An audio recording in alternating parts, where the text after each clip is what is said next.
الحمد للہ رب العالمین وصلی اللہ علی محمد وآلہ الطاہرین ولعنۃ اللہ علی اعدائہم اجمعین الی قیام یوم الدین۔ موضوع گفتگو نجاسات، اور اب جس نجاست کا ذکر کرنا ہے یہ ہے کافر۔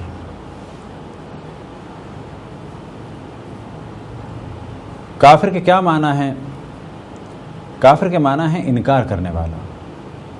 عام طور پر لفظ کافر کے بارے میں بعض غیر مسلم تصور کرتے ہیں کہ کافر ایک گالی ہے، یا یہ کہ کافر ایک خاص لفظ ہے کہ جس سے کسی کی توہین کی جائے۔ اب یہ اور بات ہے کہ اس سے توہین محسوس تو ہو سکتی ہے، لیکن در حقیقت اس کے معنی ہیں انکار کرنے والے کے۔ اور ہر دین اور ہر مذہب کے اعتبار سے ہر وہ شخص کہ جو اس دین کے اصول کو نہ مانتا ہو، تعلیمات کو نہ مانتا ہو، تو وہ شخص ان کے نزدیک کافر ہے۔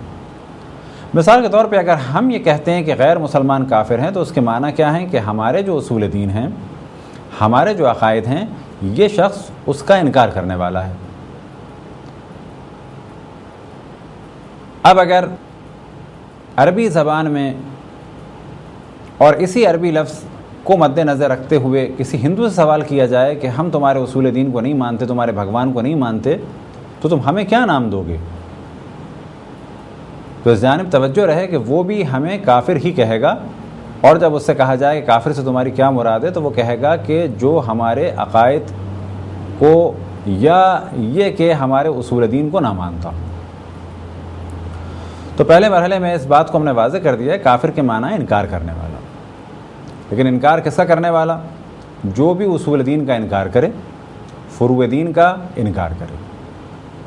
البتہ جو اصول دین ہم نے بیان کیے، توحید، عدل، نبوت، امامت، قیامت، اور ساتھ میں اس جانب بھی توجہ دلائی کہ اصول دین یہ اہم 5 ہیں، لیکن ان 5 کے ضمن میں بہت سارے اصول دین ہیں۔ مثال کے طور پہ یہ نہیں کہا جا سکتا کہ اگر کوئی شخص کہے کہ میں نے توحید کو مان لیا، عدل کو مان لیا، نبوت کو مان لیا، امامت کو مان لیا، قیامت کو مان لیا، لیکن میں حضرت ابراہیم کو نہیں مانتا، تو کہا جائے گا جو بھی شخص حضرت ابراہیم علیہ السلام کی نبوت کا انکار کرے وہ بھی کافر ہو جائے گا۔ اب ممکن ہے وہ پلٹ کے کہے کہ آپ نے مجھ سے نبوت کا کہا تھا، اور نبوت کے معنی یہ ہیں کہ اللہ کی جانب سے کچھ پیغام لے کے آنے والی ہستیوں کے بارے میں جو عقیدہ ہے وہ ہے نبوت۔ تو جواب ہم اسے یہ دیں گے کہ اسلام کے 5 اہم اصول دین ہیں، توحید، عدل، نبوت، امامت، قیامت، لیکن ہر اصل کے ضمن میں، یعنی ہر اس ایک بنیادی عقیدے کے ضمن میں بہت سارے اور عقائد ہیں، اور اسی بات کو دوبارہ کہیں کہ ہر اصل کے ضمن میں بہت سارے اصول ہیں۔ مثال کے طور پہ توحید ایک اصل ہے، اور اس کے ضمن میں بہت سارے اصول آ جاتے ہیں۔ وہ کیا؟ خداوند تبارک و تعالیٰ کی ذات پر یقین، خداوند تبارک و تعالیٰ کی صفات پر یقین، خداوند تبارک و تعالیٰ کی صفات ثبوتیہ، خداوند تبارک و تعالیٰ کی صفات سلبیہ۔ اسی طریقے سے عدل بھی در حقیقت توحید ہی سے متعلق ہے۔ تو یہ ہیں 5 اہم اصول دین، ان کے ضمن میں اور اصول دین ہیں۔ اب اگر کوئی کہے کہ میں نبوت کو مانتا ہوں، تو ہمیں یہ اس کو بتانا ہوگا کہ نبوت سے ریلیٹڈ اور بہت سے موضوعات ہیں۔ مثال کے طور پر قرآن میں جن انبیاء کا ذکر آیا، ان سب کی نبوت کو ماننا ہے، ان کے معجزات کو ماننا ہے، جن کا نام آیا ہے ان کی ناموں کا انکار نہیں کرنا ہے۔ اسی طریقے سے قرآن کو ماننا ہے، اسی طریقے سے انبیاء کے دیگر معجزات کو ماننا ہے۔ تو 5 ہیں اہم اصول دین۔ اب اگر کوئی امامت کو نہ مانے تو کیا کافر ہو جائے گا؟ تو یہاں پر جواب یہ ہے، اگر کوئی ائمہ کا دشمن ہو، ان سے بغض رکھے، ان سے جنگ کرے، وہ بلا کسی شک و تردد کافر ہو جائے گا۔ لیکن اگر وہ بعد میں توبہ کر لے اور ائمہ کا مطیع و فرما بردار ہو جائے، تو وہ اپنے کفر سے دوبارہ پلٹنے والوں میں سے مانا جائے گا۔ اللہ کو کوئی نہ مانے تو وہ کافر ہو جائے گا، لیکن اگر کوئی کسی ایک امام کو نہ مانے تو وہ کافر نہیں ہوگا۔ لیکن اگر امام سے جنگ کرے امام کو گالی دے، امام سے بغض رکھے تو وہ کافر ہو جائے گا۔ تو یہ تھا پہلا مرحلہ کہ جو بھی اصول دین ہیں انہیں وہ شخص مانتا ہو کہ جو اسلام میں ہیں تو وہ مسلمان ہے، اور اگر وہ انکار کرے تو وہ دین سے خارج مانا جائے گا۔ اللہ سبحانہ و تعالیٰ کے بارے میں جو اور گفتگو ہو سکتی ہے اسی کفر کے موضوع میں، وہ یہ کہ جو بھی اللہ سبحانہ و تعالیٰ کی ذات کا انکار کرے وہ کافر، جو اللہ سبحانہ و تعالیٰ کی مشہور صفات کہ جن کا ذکر قرآن مجید میں اور احادیث صحیحہ سے ثابت ہیں، عقل سے ثابت ہیں، ان کا انکار کرے وہ کافر، کوئی اللہ سبحانہ و تعالیٰ کی ذات میں یا صفات میں شریک مانے وہ کافر، کوئی اللہ سبحانہ و تعالیٰ کے بارے میں یہ عقیدہ رکھے کہ وہ کسی نبی اور امام میں حلول کر گیا وہ کافر۔ اسی طریقے سے کوئی اللہ سبحانہ و تعالیٰ کے بارے میں یہ عقیدہ رکھے کہ بے شک دنیا اس نے بنائی اور معاذ اللہ اب وہ دنیا کو چھوڑ چکا ہے اور دنیا کسی اور کے حوالے کر دی ہے، اگر کوئی یہ عقیدہ رکھتا ہے تو وہ بھی کافر ہو جائے گا، اور اس عقیدے کو کہا جاتا ہے تفویض۔ ہاں یہ کہا جا سکتا ہے کہ اللہ سبحانہ و تعالیٰ نے دنیا کے بعض امور، بعض اشیاء پر یا ہستیوں پر چھوڑے ہیں، یا یہ کہ اللہ سبحانہ و تعالیٰ کے اذن سے بعض ہستیاں اس عالم تکوین میں یعنی اس دنیا میں، اس کائنات میں مؤثر ثابت ہو سکتی ہیں، یعنی ان کے اثرات ہیں اور وہ کچھ کام انجام دے سکتے ہیں۔ یہ عقیدہ رکھا جائے تو کوئی حرج نہیں، اور اسی عقیدے کی جانب قرآن مجید میں توجہ دلائی، والمدبرات امرا، اور قسم ان ملائکہ کی جو اللہ سبحانہ و تعالیٰ کے امور کو نافذ کرتے ہیں۔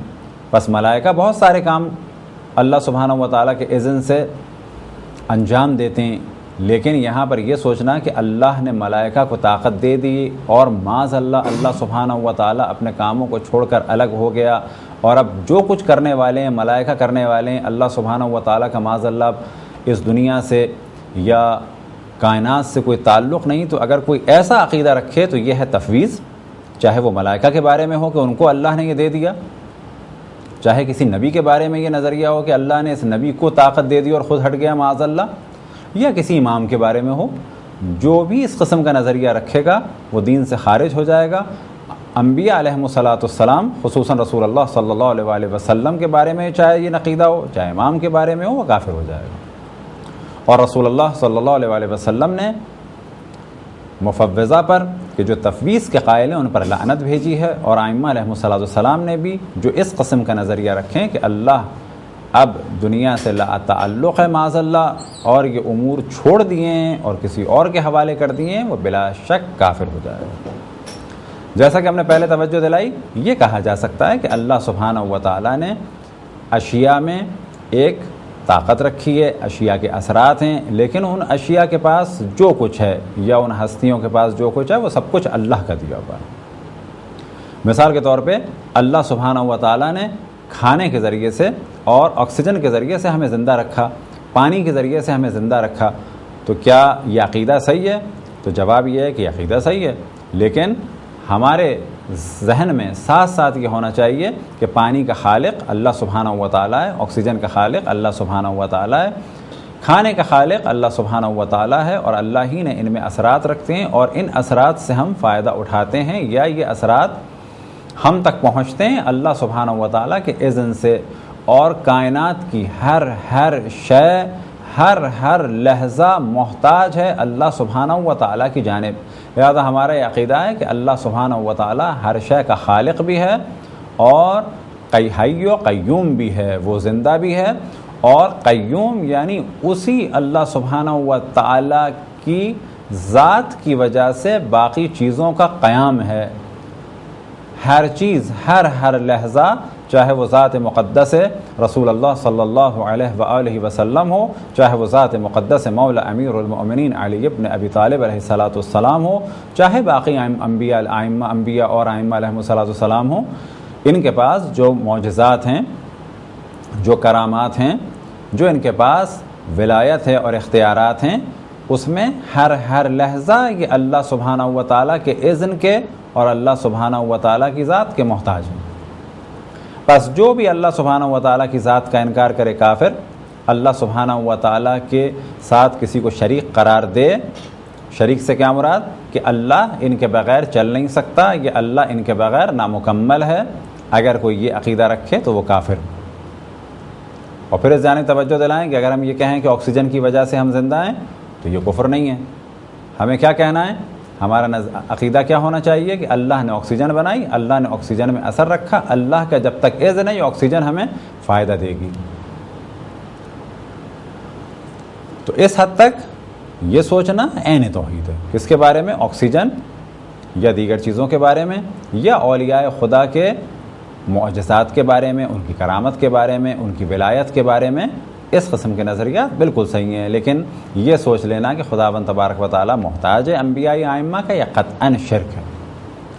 ایسا انسان اگر جہالت میں ہے تو وہ اپنے جہل کو دور کرے، اور پھر بھی اگر اس عقیدے پر اصرار کرے گا تو اس کا کوئی اسلام سے تعلق نہیں ہے، اس کا کوئی تعلق اہل بیت علیہم الصلاۃ سے نہیں ہے، وہ دین سے خارج ہو جائے گا۔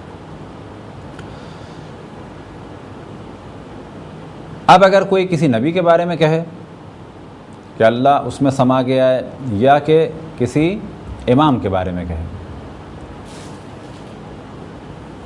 مذہب اہل بیت جو در حقیقت مذہب توحید ہے، سب سے زیادہ معرفت اگر اللہ سبحانہ و تعالیٰ کسی نے کرائی تو اہل بیت علیہم الصلاۃ نے کرائی۔ اگر کچھ لوگ مذہب اہل بیت کو بدنام کرنے کے لیے، جیسا کہ سلسلہ چل رہا ہے، بعض لوگ کنورٹ ہو کے مذہب اہل بیت میں آتے ہیں اور آنے کے بعد اپنی مجالس میں مولا امیر المؤمنین کہ جن کے بارے میں ہمارا عقیدہ یہ ہے کہ وہ اللہ سبحانہ و تعالیٰ کے حبیب ہیں، اللہ سبحانہ و تعالیٰ کے ولی ہیں، اللہ سبحانہ و تعالیٰ کے نبی اشرف الانبیاء حضرت محمد مصطفیٰ صلی اللہ علیہ وآلہ وسلم کے جانشین خلیفہ ہیں۔ ہمارا عقیدہ ہے کہ وہ 13 رجب کو متولد ہوئے، 21 رمضان کو شہید ہوئے، اور غدیر میں ان کی امامت کا اعلان ہوا، تو ہمیں انہیں امام ماننا ہے، رسول نہیں ماننا، ہمیں انہیں امام ماننا ہے، اللہ نہیں ماننا۔ اب اگر کچھ لوگ مذہب اہل بیت میں داخل ہوں اور اس کے بعد مذہب اہل بیت حقہ شیعہ اثنا عشری کو بدنام کرنے کے لیے وہ اپنی مجالس میں یا مختلف محافل میں علی اللہ کے نعرے لگائیں اور ہمارے سادے اور سیدھے اور معصوم جوانوں کو بہکانے کی کوشش کریں،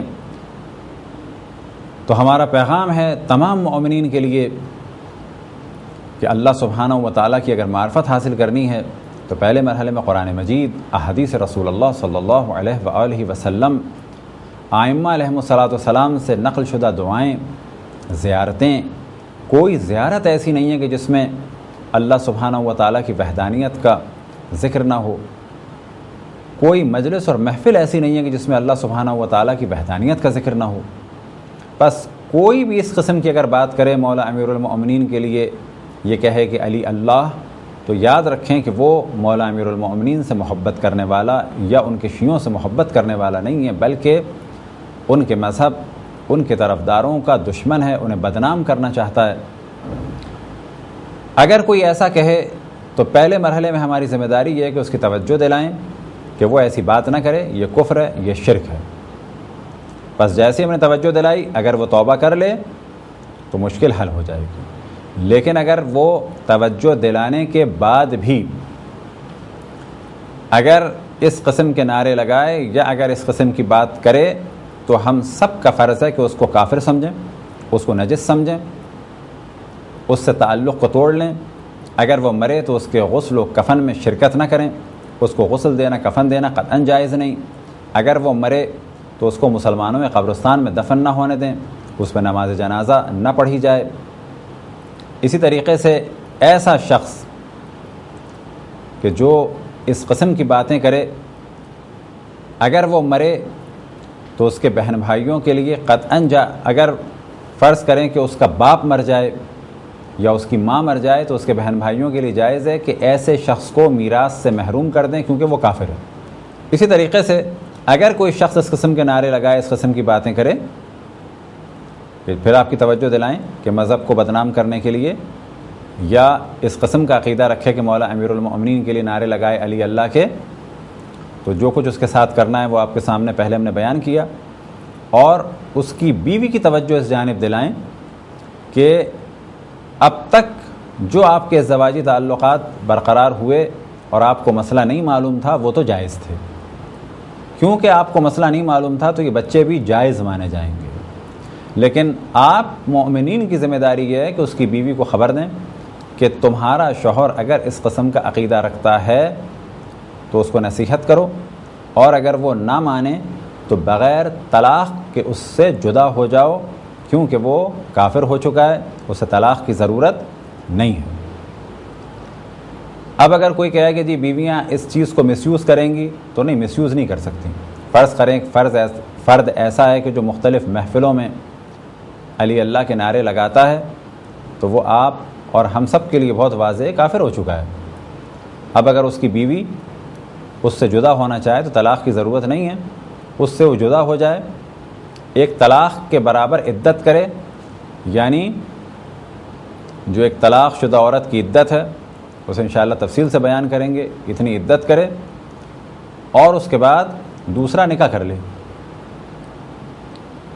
اسی طریقے سے اگر کوئی شخص نصیحت کے بعد بھی اور علم آنے کے بعد بھی اس قسم کفر آمیز جملے کہے اور اس کی بیوی بھی نصیحت کو قبول نہ کرے، تو بیوی کو جب آپ نے مسائل بتا دیے، شوہر کو جب آپ نے مسائل بتا دیے، تو اب ان دونوں کا تعلق حرام ہے۔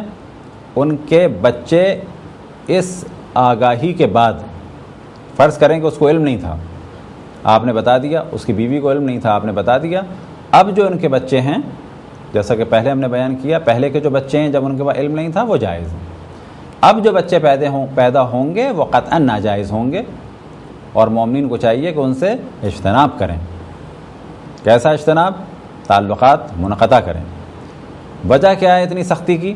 وجہ یہ ہے کہ یہ افراد اہل بیت سے محبت کرنے والے نہیں ہیں، یہ افراد مذہب اہل بیت کو بدنام کرنے کی سازشوں میں مبتلا ہیں۔ تو یہ تو تھی مختصر سی گفتگو کہ اگر کوئی اللہ سبحانہ و تعالیٰ کے بارے میں یقین رکھے کہ وہ کسی امام میں سما گیا ہے، یا یہ کہ معاذ اللہ کوئی یہ تصور کرے کہ کسی امام کو خدا کہے، کہ جیسا کہ سازش کے تحت بعض لوگ ہمارے مذہب میں داخل کیے جا رہے ہیں، کہ جو بعض دفعہ اس قسم کی باتیں کرتے ہیں کہ مولا امیر المومنین کے لیے علی اللہ کے نعرے لگائیں یا علی رب کی باتیں کریں۔ اب ممکن ہے بعض لوگ کہتے ہیں جی علی رب، اب جب انہیں پکڑا جائے تو کہتے ہیں رب کے معنی ہے تربیت کرنے والا۔ تب ان سے سوال کیا جائے کہ اگر واقعاً آپ رب کے معنی تربیت کرنے والے یا پالنے والے کے لے رہے ہیں، تو پھر کیا اپنی ماں کو اور اپنے باپ کو رب کہیں گے؟ آپ اپنے استاد کو رب کہیں گے؟ اپنے دادی دادا کو رب کہیں گے؟ نانی نانا کو رب کہیں گے؟ تو جواب ملتا ہے کہ نہیں کہیں گے۔ کچھ ذاکرین نے مثال دی کہ جناب ابو طالب علیہ السلام، جناب عبد المطلب علیہ السلام نے ابراہا نے جب سوال کیا کہ آپ کو اپنے اونٹوں کی فکر ہے، تو آپ نے فرمایا انا رب الابل۔ صحیح ہے، فرمایا آپ نے انا رب الابل، میں اونٹوں کا پالنے والا ہوں۔ وللبیت رب، اور اس گھر کا بھی ایک رکھوالا ہے اور محافظ ہے۔ لیکن آج محافل میں علی رب کے نعرے لگا کر آیا یہ بتانا چاہتے ہیں کہ مولا امیر المومنین ہمارے تربیت کنندہ ہیں؟ بالکل صحیح ہے، وہ ہمارے تربیت کنندہ ہیں، بالکل صحیح ہے، وہ ہمارے امام ہیں۔ لیکن ان جملوں کے معنی عام پبلک کیا سمجھتی ہے؟ ان جملوں کی وجہ سے بعض لوگ یہ تصور کرتے ہیں کہ مذہب اہل بیت والے کافر ہیں، اور جتنے افراد اس قسم کے نعرے لگاتے ہیں در حقیقت یہ اہل بیت سے، خصوصاً مولا امیر المومنین سے محبت کرنے والے نہیں ہیں، بلکہ یہ اہل بیت کے مکتب کو بدنام کرنے والے ہیں۔ ان کا جواب اتنا ہی ہو سکتا ہے کہ اپنی ماں اور اپنے باپ کو اب رب کہنے کو تیار ہیں۔ لہذا جب بھی جس معاشرے میں بھی کوئی لفظ اللہ سبحانہ و تعالیٰ کے لیے مخصوص ہو تو پھر وہ دوسروں کے لیے استعمال نہیں ہو سکتا، یا یہ کہ جب بھی جس لفظ کی وجہ سے مذہب اہل بیت کو بدنام کیا جا رہا ہو تو بچنا پڑے گا۔ تو یہ تھی پہلے مرحلے میں گفتگو اللہ سبحانہ و تعالیٰ کی ذات مقدس سے متعلق، کہ کوئی اگر ذات یا صفات کا انکار کرے، شرک کی بات کرے، تفویض کی بات کرے یا حلول کی بات کرے تو وہ کافر ہو جائے گا۔ اب اگر کوئی انبیاء کی نبوت کا مطلقاً انکار کرے وہ بھی کافر ہے۔ اسی طریقے سے کوئی اگر رسول اللہ صلی اللہ علیہ وآلہ وسلم کی نبوت کو نہ مانے، یا یہ کہ ساتھ میں اس کا اور اضافہ ہوتا ہے، یا انہیں تو مانے لیکن انہیں خاتم الانبیاء نہ مانے، ختم نبوت کا اگر قائل نہ ہو، وہ بھی کافر ہو جائے گا۔ اسی طریقے سے اگر کوئی ائمہ علیہم الصلاۃ والسلام سے جنگ کرے، بغض رکھے، گالی دے، وہ بھی کافر ہو جائے گا۔ اسی طریقے سے کوئی ضروریات دین کا انکار کرے، یعنی اصول دین ہوں یا فروع دین، ضروریات دین دونوں میں استعمال ہوتے ہیں۔ اب اصول دین میں سے توحید، عدل، نبوت، امامت، قیامت کا انکار کرے تو ان میں سے ہم نے اس جانب توجہ دلائی کہ اگر کوئی امامت کا انکار کرے تو وہ کافر نہیں ہوگا، لیکن ہاں مذہب اہل بیت سے نکل جائے گا۔ مثال کے طور پہ برادران اہل سنت اگر کسی امام کی امامت کو نہ مانے تو کیا وہ کافر ہیں؟ نہیں، کافر نہیں ہیں۔ بس امامت کے بارے میں کہا جاتا ہے کہ یہ اصول دین ایسا ہے کہ اگر اس پر یقین نہ ہو تو انسان کافر نہیں ہوگا، لیکن اگر امام سے جنگ کرے، امام سے بغض رکھے، امام کو گالی دے تو کافر ہو جائے گا۔ کون شخص؟ کہ جو شخص یہ کام کرے۔ اور بعض دفعہ کہا جاتا ہے امام کی امامت کے بارے میں کہ یہ اصول مذہب ہے۔ بس ایک زاویے سے دیکھا جائے اصول دین بھی ہے، لیکن ایسا اصول دین کہ اگر کوئی نہ مانے تو کافر نہیں ہے، لیکن اگر کوئی جنگ کرے، بغض رکھے تو کافر ہے۔ اس کی ہم نے بار بار تکرار کی۔ ضروریات دین کیا کیا ہیں؟ مثال کے طور پہ کوئی معراج کو نہ مانے، قرآن کی عظمت کا انکار کرے، انبیاء کے معجزات کا انکار کرے۔ یہ ہم نے پہلے بھی توجہ دلائی کہ ایک اصل کے ضمن میں، مثال کے طور پہ معراج، قرآن، یہ سب اصول دین میں سے ہیں، ضروریات دین میں سے ہیں، لیکن یہ کس کے ضمن میں آتے ہیں؟ نبوت کے ضمن میں۔ اللہ سبحانہ و تعالیٰ قادر ہے، اللہ سبحانہ و تعالیٰ حی ہے، یہ کس کے ضمن میں آئے گا؟ توحید کے ضمن میں۔ ضروریات دین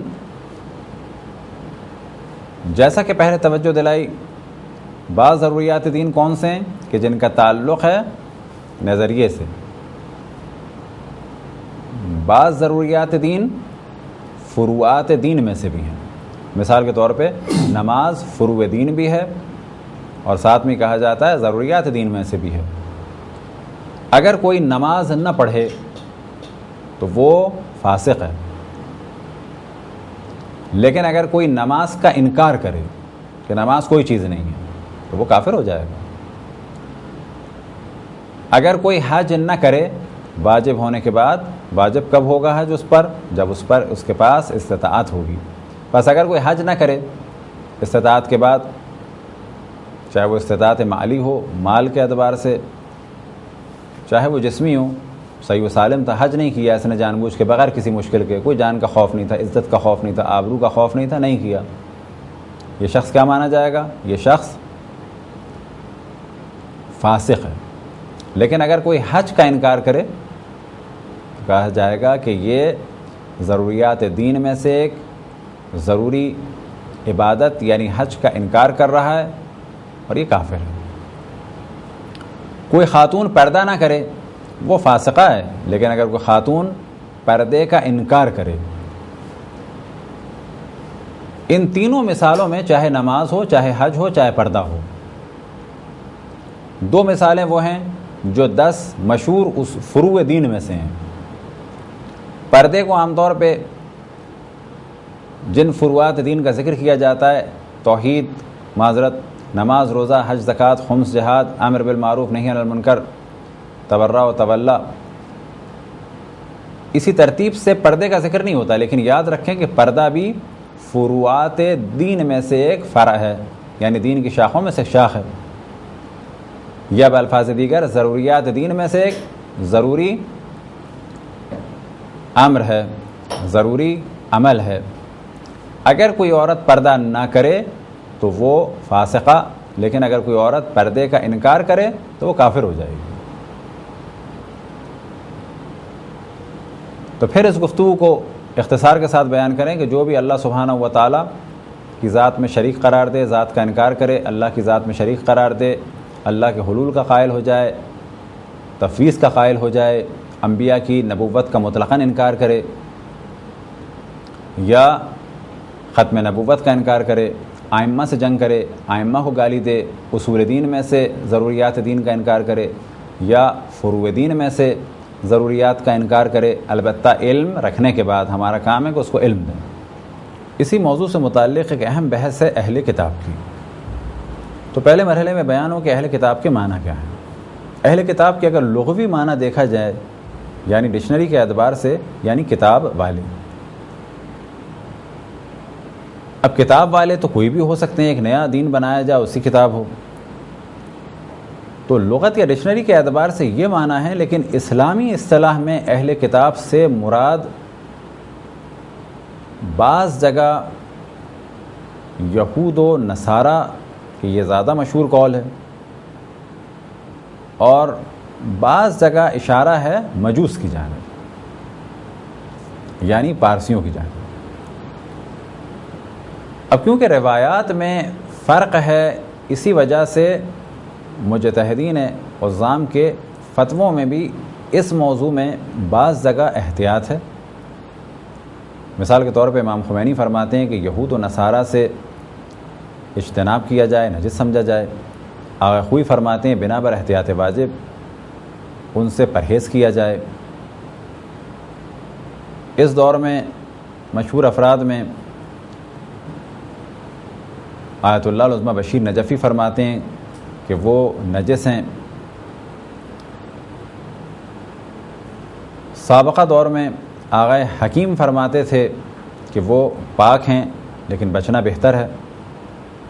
آج کے دور میں آغا خامنائی، آغا سیستانی، آغا وحید خراسانی، آغا صادق روحانی فرماتے ہیں کہ یہ پاک ہیں۔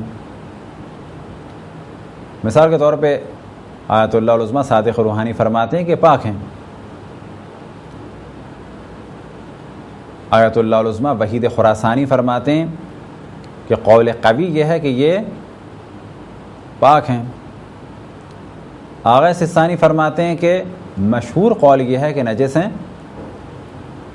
لیکن پاک ہونا بعید نہیں ہے، لیکن اجتناب بہتر ہے، یعنی بہتر ہے کہ بچا جائے لیکن نجس نہیں ہے۔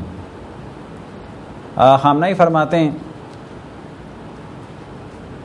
کہ ذاتاً پاک ہیں وہ۔ اب جب کہا جائے اہل کتاب تو اس جانب بھی توجہ رہے کہ یورپ یا امریکہ میں ایک طبقہ ایسا ہے کہ جو کرسمس کی چھٹیوں کی حد تک تو عیسائی ہے،